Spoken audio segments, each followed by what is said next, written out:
Hi, and welcome to another episode of the J-Karp Show, where today we will talk about the Denver Tebow. No, I mean the Tebow Broncos. Nope, damn, that's not it either. The Denver Broncos and Tim Tebow. Okay, there we go. The Tim Tebow craze simply won't die, and I really doubt it will for years to come. Now, as you all know, he has led the Broncos from their dismal 1-4 start to first place in the AFC West. And that's fine. But what upsets me is that people fail to realize Tim Tebow doesn't kick the football, he doesn't tackle the opposing running backs, and he doesn't intercept the passes thrown. Tebow mania hit new highs on Sunday when the second-year quarterback wowed football fans with an overtime win against the Chicago Bears after being scoreless with just only a few minutes left to go in the fourth. Now he's 6-1 as a starter this year, and he may just be the subject of more media coverage than Kim Kardashian, Newt Gingrich, and Al Baldwin put together. From his unorthodox style of play to running the football and to his on-field ability, the attention surrounding Tebow was outsized, even by professional sports standards. What gets less attention in all that coverage than it should is that it's not just Tebow making the wins happen. It was kicker Matt Prater, after all, who kicked two 50-plus yard field goals to both tie and win the game. And the Broncos defense is putting up good numbers too. See, Tebow may deserve making the big plays when that counted, but his teammates are making all of those last-minute victories possible. And I want to go on record for all you for saying this. The Denver Broncos have the most underrated defense in the entire NFL. Just bar none. They may not have the best stats, but if it wasn't for those defense, Tebow wouldn't have had the opportunities to win. Now, as always, I will read some of the comments that were sent in to me about Tebow Mania, as we put it. The first one we have here is from Beth D. Quote, I am just worried he is going to have a nervous breakdown if he tries to represent/carry too much on his shoulders.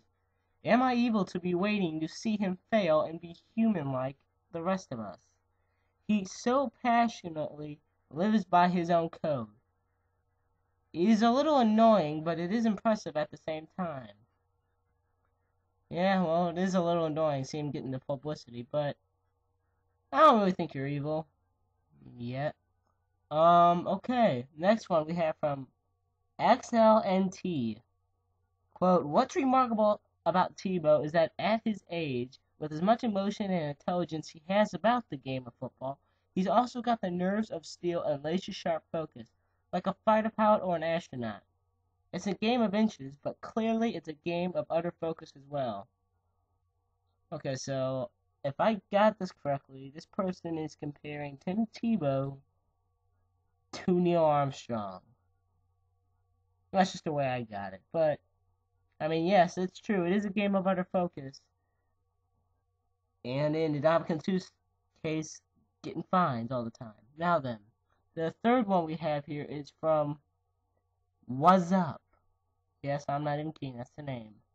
Give me a break. Okay, anyway. Quote, it appears to me that Tebow is doing a lot to give the whole team credit. He can't control what the hundreds of journalists and thousands of commentators have to say.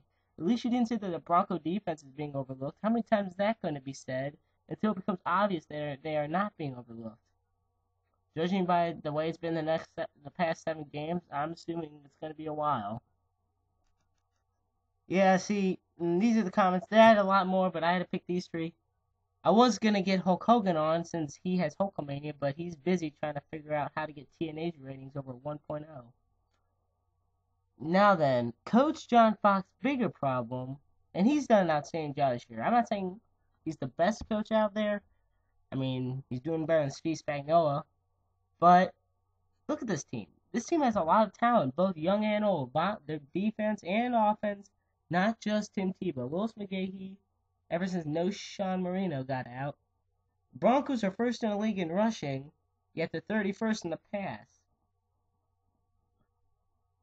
I guess that tells you something. Tebow can run better than he can throw.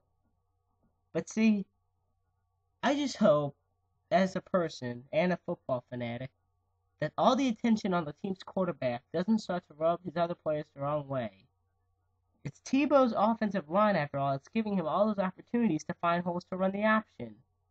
It's Tebow's kicker, mind you, that's getting the ball through the uprights on long kicks at the last second. And it's his defensive teammates who are keeping the Broncos' opponent scores low enough that he can keep coming from behind to win. Hopefully people realize that this is not the Tebow Broncos, this is the Denver Broncos. Tim Tebow, as good as he is just another football player, and eventually his fame will fade away. So now don't forget, in the comment section below, tell me what you think of the whole Tebow mania phenomenon, and if it can be stopped, and if you want it to be or not.